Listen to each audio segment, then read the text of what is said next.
एक ऑस्ट्रेलियाई बारटेंडर को एटीएम में गड़बड़ी मिली और उसने 1.6 मिलियन डॉलर्स निकाल लिए उस गड़बड़ी से।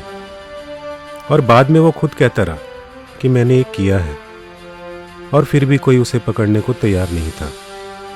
एक सच्ची लेकिन बहुत ही अजीब और रहस्यमयी कहानी जो शायद ही आपने पहले कभी सुनी हो। न्यू इरा वर्ल्ड यानी कि नए युग की नई दुनिया में फिर से आपका स्वागत है।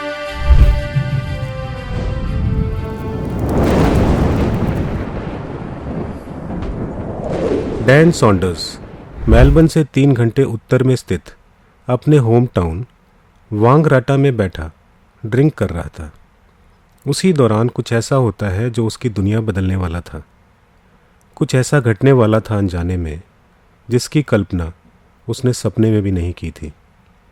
वह अनजाने में कुछ ऐसा करने वाला था जो उसे रातों रात और हर रात बहुत सारा पैसा देने वाला था। सोचिए 5 महीने में 1.6 मिलियन डॉलर्स आपको मिल जाए यूं ही फ्री में। आपको लग रहा होगा ये क्या फालतू की बात है, ऐसा थोड़ी हो सकता है। पर आपको बता दें ये सच है, ये सच में हुआ है। ये कहानी सच्ची घटना पर आधारित है। इसके किरदार सच्चे हैं और ये घटना 100% सच्ची है। कहानी को सुनाने के लिए और शब्दों को बयान करने के लिए व्याख्यान की कुछ लिबर्टी ली है हमने, किंतु ये बिल्कुल सच्ची घटना है। ये कहानी है डैन सॉन्डर्स की, जिसने सिर्फ 5 महीनों में बिना किसी जोर आजमाइश, बिना किसी चोरी के प्लान और बिना एफर्ट्स के निकाल लिए 1.6 मिलियन। $22 प्रति घंटे के लिए बार टेंडर में काम करने वाला अचानक करोड़पति कैसे बना। ज़रा सोचिए कि आप एटीएम जाते हैं और आपको सिस्टम में कोई ऐसी गड़बड़ी का पता चलता है जो आपको ऐसे पैसे निकालने की अनुमति देता है जो आपके खाते में है ही नहीं। तो आप क्या करेंगे? आपके मन में डर और लालच कुछ भी आ सकता है। ये प्रवृत्ति पर निर्भर करेगा कि आपका अगला कदम क्या होगा। नशे की हालत में ऐसी ही लालच की प्रवृत्ति जब मन में घर कर गई थी तो आगे क्या हुआ? ये कहानी एक व्यक्ति की है। एक व्यक्ति कैसे एक टेक्निकल ग्लिच का फ़ायदा उठाता रहा करोड़पति बनने तक, महीनों तक, और अप्रत्याशित तरीके से उसका पर्दाफाश कैसे हुआ। ये एक सच्ची कहानी है जो 2011 में ऑस्ट्रेलिया में घटित हुई। कहानी का मुख्य किरदार है डैन सॉन्डर्स, जो ऑस्ट्रेलिया के एक शहर मेलबर्न में रहता था।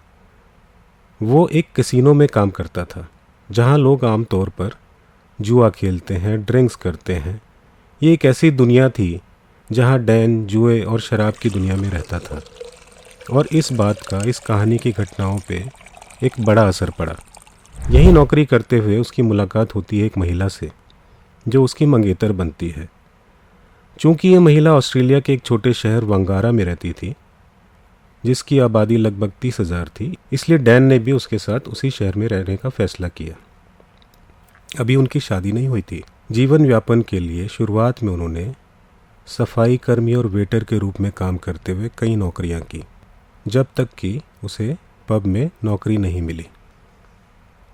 2011 में एक दिन डैन ने देर रात तक अपना काम खत्म किया और बार को बंद कर दिया। वैसे तो ये घर जाने का समय था, लेकिन डैन को काम करने के बाद अपने दोस्तों के साथ ड्रिंक करने के लिए बाहर जाने की आदत थी। वह और उसके दोस्त बाहर घूमते थे। उस दिन अपना काम खत्म करने के बाद डैन अपने करीबी दोस्त मार्क के साथ बाहर गया। वह और डैन एक होटल के बार में गए जहां उन्होंने अपनी पार्टी की। जब काफ़ी देर हो गई, मार्क ने घर जाने का फैसला किया, इसलिए वह डैन को छोड़कर बाहर चला गया। आधी रात हो चुकी थी। डैन और ड्रिंक लेना चाहता था, इसलिए उसने ऑर्डर करने के लिए अपना बटुआ निकाला। लेकिन ये क्या, उसका बटुआ तो बिल्कुल खाली था, और मार्क जिससे वो उम्मीद कर सकता था वो ऑलरेडी चला गया था। उसने सोचा पैसे कहाँ से मिलेंगे। खैर, वो बार से बाहर आया कि चलो एटीएम जाते हैं। थोड़ी देर बाद उसे नेशनल ऑस्ट्रेलिया बैंक का एक एटीएम मिला। उसी बैंक से वो डील करता था। उस समय 12:10 हो रहे थे। 12:10। जी हाँ, यही वो समय था जिसने इस कहानी में सबसे महत्वपूर्ण भूमिका निभाई। आगे की कहानी में आपको पता चलेगा। खैर, डैन के पास 2 कार्ड थे। एक उसके बचत खाते यानी कि सेविंग अकाउंट का, और दूसरा क्रेडिट कार्ड, मतलब जिससे वो पैसा क्रेडिट पर ले सकता था, निकाल सकता था। पहले उसने बचत खाता कार्ड एटीएम में डाला, लेकिन ये क्या, उसका दुर्भाग्य, बचत खाता शून्य, कोई पैसा नहीं था अकाउंट में। अब उसके पास बचा क्रेडिट कार्ड। आप तो जानते ही होंगे कि क्रेडिट कार्ड आपको बैंक से पैसे उधार लेने की अनुमति देता है, लेकिन एक लिमिट तक। जितनी आपकी क्रेडिट लिमिट होती है, बस उतनी लिमिट तक। डैन के क्रेडिट कार्ड की लिमिट थी $2000। और समस्या यह थी कि उसे पता था कि वह इस लिमिट के काफ़ी करीब था, क्योंकि पूरे महीने वो इससे पैसे खर्च करता रहा था। इसका कोई ख़ास फ़ायदा होने वाला नहीं था, उसे भी ज़्यादा उम्मीद नहीं थी। फिर भी उसने जांच करने का फ़ैसला लिया। इसलिए उसने अपना क्रेडिट कार्ड एटीएम में डाला, और वास्तव में वही हुआ। 1995 वो पहले ही यूज़ कर चुका था, और अब उसके पास केवल $5 बचे थे। अब वो था तो नशे की उड़ान में सवार। सोचा कोई बात नहीं, ट्रांसफ़र करके देखें। क्रेडिट कार्ड खाते से बचत खाते में $200 ट्रांसफ़र करने के लिए उसने एटीएम पर बटन दबाया। लेकिन होना क्या था, एटीएम ट्रांसफ़र को अस्वीकार तो होना ही था। अब क्योंकि क्रेडिट कार्ड खाता अपनी अधिकतम क्रेडिट लिमिट तक पहुंच गया था और केवल $5 शेष थे। वास्तव में यही हुआ। स्क्रीन पर एक एरर मैसेज दिखाई दिया, जो दर्शाता था कि लेन देन इनवैलिड था, और एटीएम ने ऑटोमेटिकली क्रेडिट कार्ड को बाहर निकाल दिया। अब नॉर्मली ऐसा होगा तो कोई भी क्या करेगा, आदमी कार्ड लेगा और घर लौटेगा। मतलब आप एक ऐसे क्रेडिट कार्ड से सेविंग अकाउंट में $200 ट्रांसफ़र करने की उम्मीद थोड़ी करोगे जो अपनी सीमा या क्रेडिट लिमिट तक पहुंच गया हो। इस वक्त इस बात का दूर दूर तक कोई मतलब नहीं था कि इस तरह ट्रांसफ़र हो जाए और पैसे निकल जाएं। लेकिन जनाब चूँकि नशे में थे, उसी हालत में ये फ़ैसला किया कि चलो सेविंग अकाउंट वाले कार्ड को एटीएम मशीन में डाल के देखते हैं कि क्या $200 ट्रांसफ़र हुए हैं। अब कायदे से सेविंग अकाउंट निश्चित रूप से खाली होना चाहिए, क्योंकि अभी अभी देखा ही था कि बैलेंस ज़ीरो है।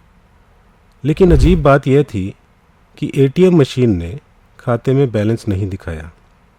बैलेंस की जगह लिखा था account balance can not be displayed, यानी कि अकाउंट बैलेंस प्रदर्शित नहीं किया जा सकता। वो हैरान हुआ कि बैलेंस क्यों नहीं दिख रहा था, जबकि इसे तो शून्य होना चाहिए था। फिर भी वह विड्रॉल यानी निकासी वाले ऑप्शन पे गया और $200 इंटर किए और बटन दबा दिया। लेकिन ये क्या, और एक एरर मैसेज आने के बजाय कि बैलेंस सफिशिएंट नहीं है, मशीन ने $200 निकाल दिए। अजीब बात थी, ये कैसे हो गया, ये कैसे हो सकता है।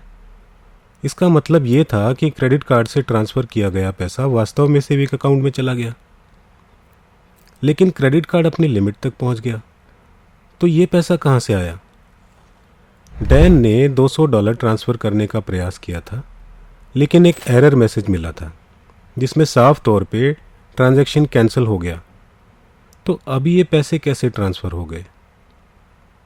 उस वक्त डैन ने नशे में नहीं सोचा कि ये कैसे हुआ।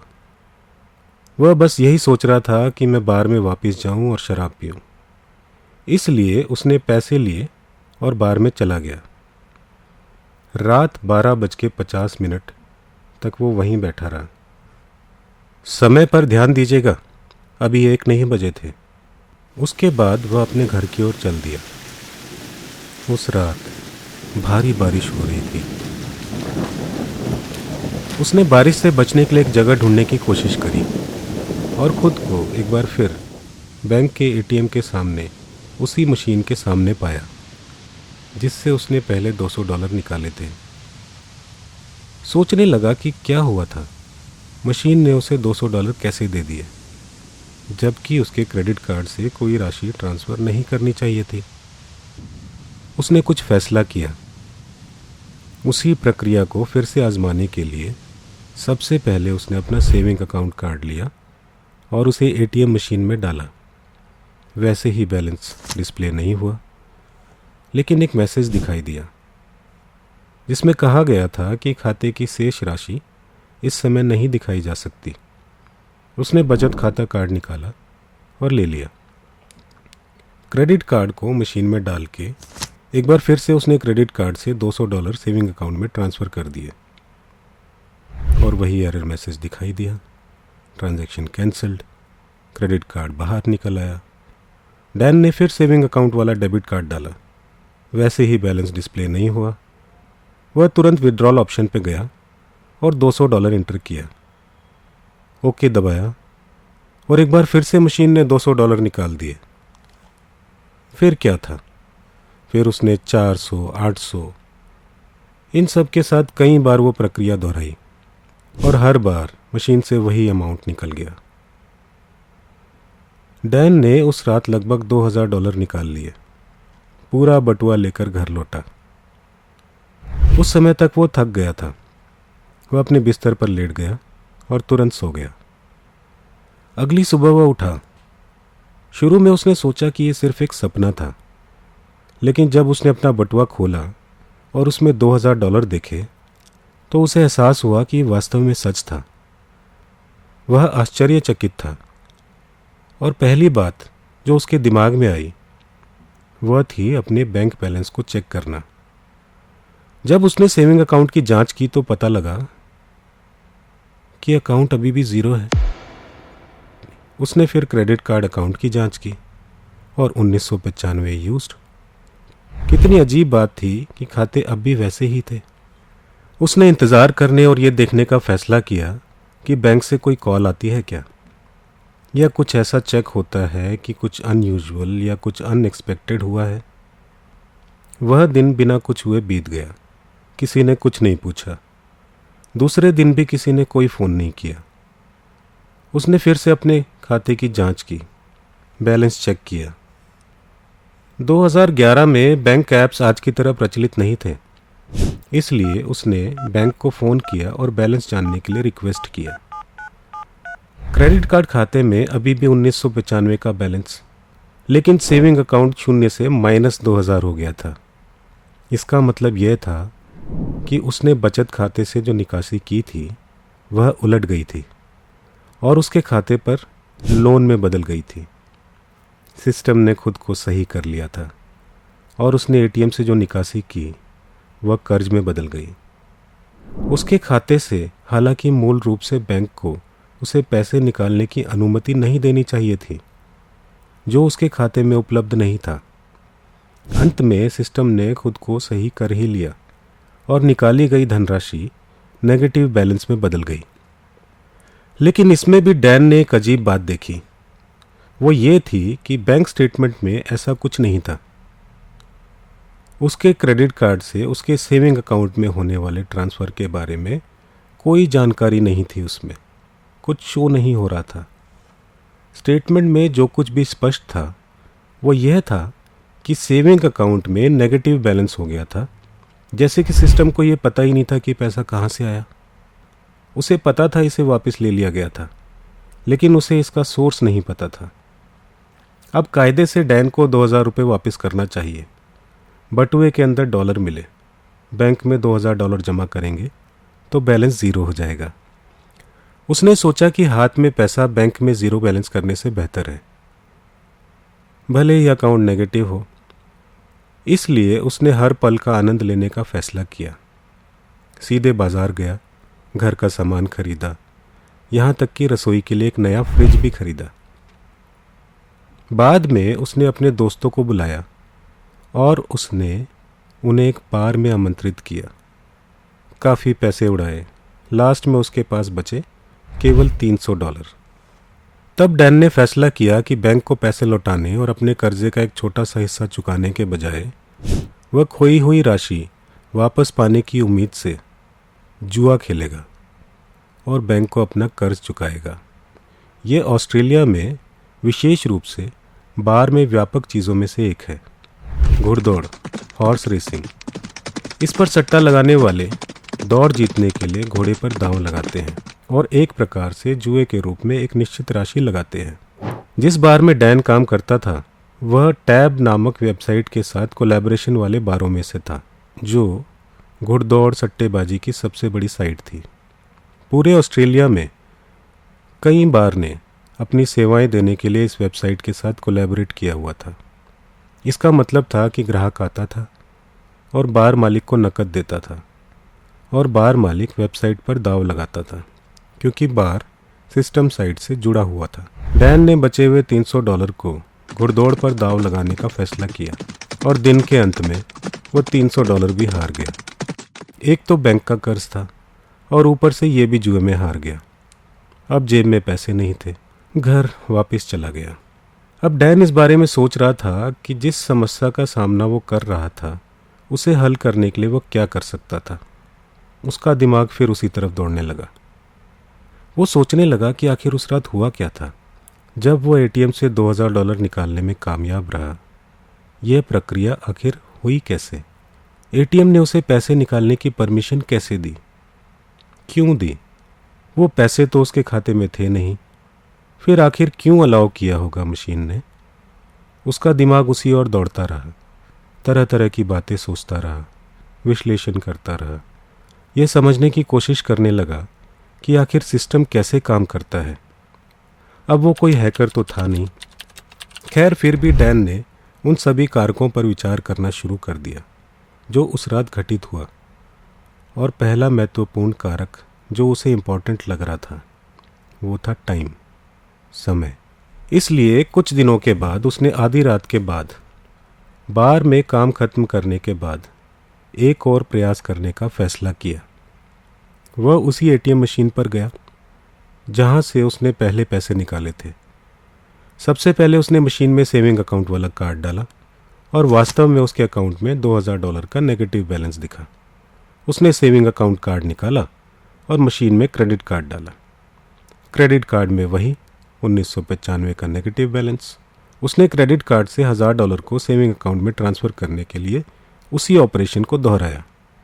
वही एरर मैसेज दिखाई दिया और credit card automatically ATM machine से बाहर निकल आया। फिर उसने बचत खाते का कार्ड मशीन में डाला और इस बार उसके सामने बैलेंस अमाउंट दिखाई दिया। कमाल की बात थी, यह $1000 था, जिसका मतलब यह है क्रेडिट कार्ड से ट्रांसफ़र किए गए $1000 सेविंग अकाउंट में पहुंच गए थे। फिर उसने बचत खाते का कार्ड मशीन में डाला और इस बार उसके सामने बैलेंस अमाउंट दिखाई दिया। कमाल की बात थी कि $1000 सेविंग अकाउंट में पहुंच गए थे। हालांकि ऐसा दोबारा नहीं होना चाहिए था।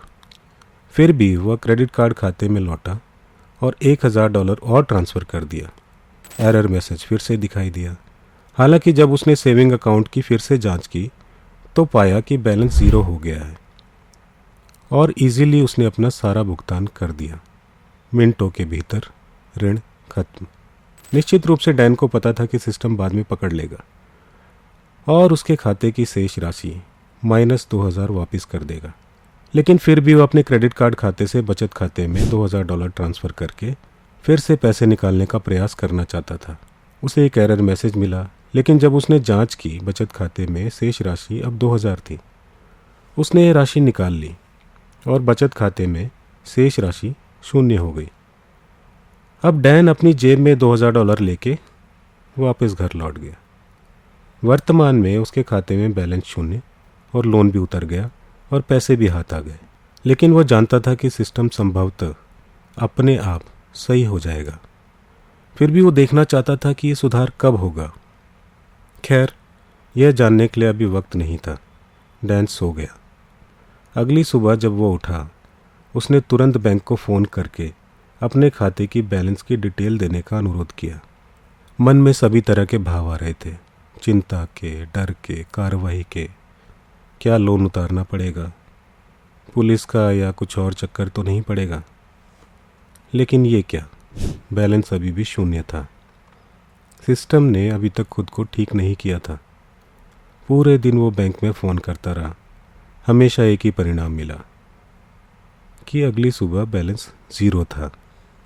लेकिन सुबह 6 बजे बैंक में बदलाव हुआ और बैलेंस अमाउंट -4000 हो गया। इसका मतलब यह हुआ कि सिस्टम ने उसके द्वारा की गई सभी निकासी को सही कर दिया था और उन्हें उलट दिया। पहली रात उसने $2000 निकाले, दूसरी रात $2000 निकाले, जिसके परिणाम स्वरूप कुल नेगेटिव बैलेंस 4000 हो गया, -4000।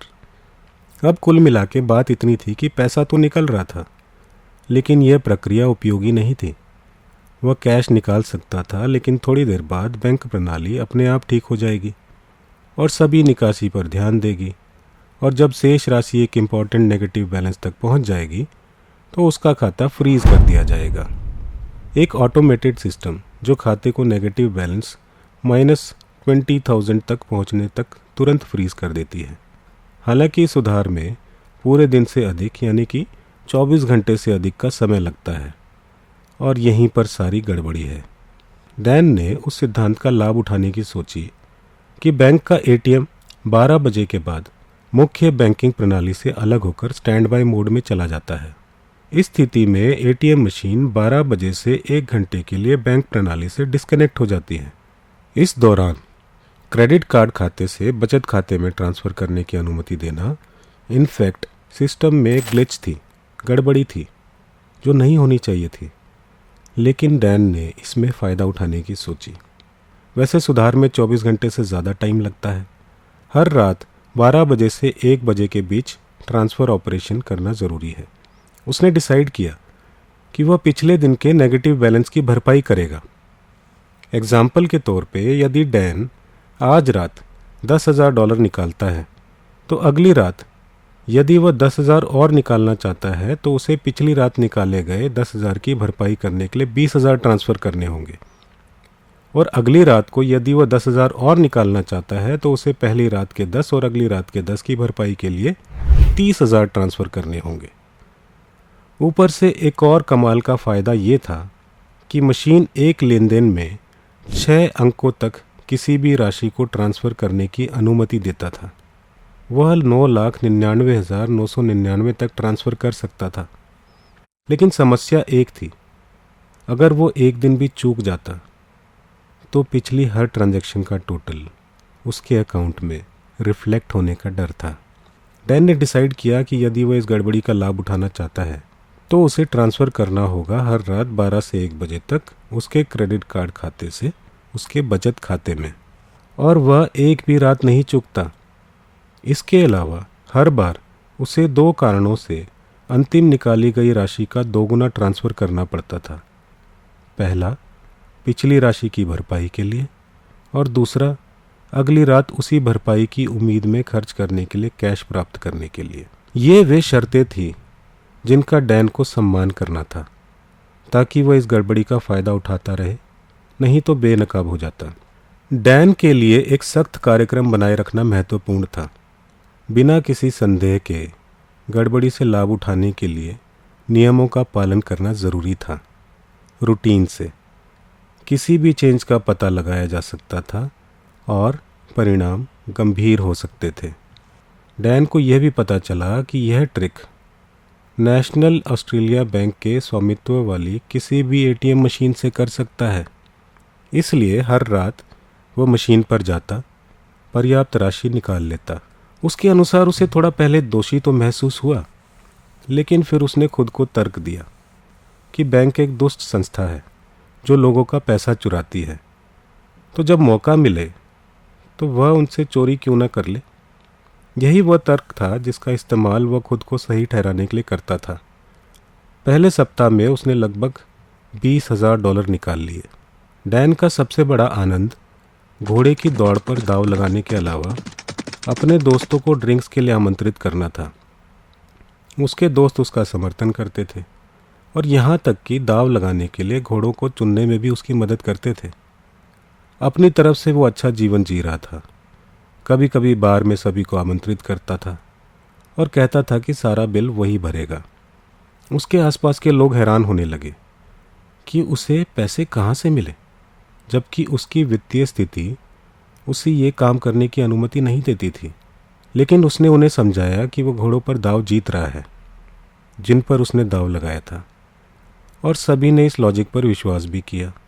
हालांकि सच ये था कि अपने दाव पर काफ़ी नुकसान का सामना कर रहा था। डैन को एक और लत लग गई थी। आखिर क्या लत लगी थी डैन को? परिस्थितियों में क्या क्या परिवर्तन आते हैं?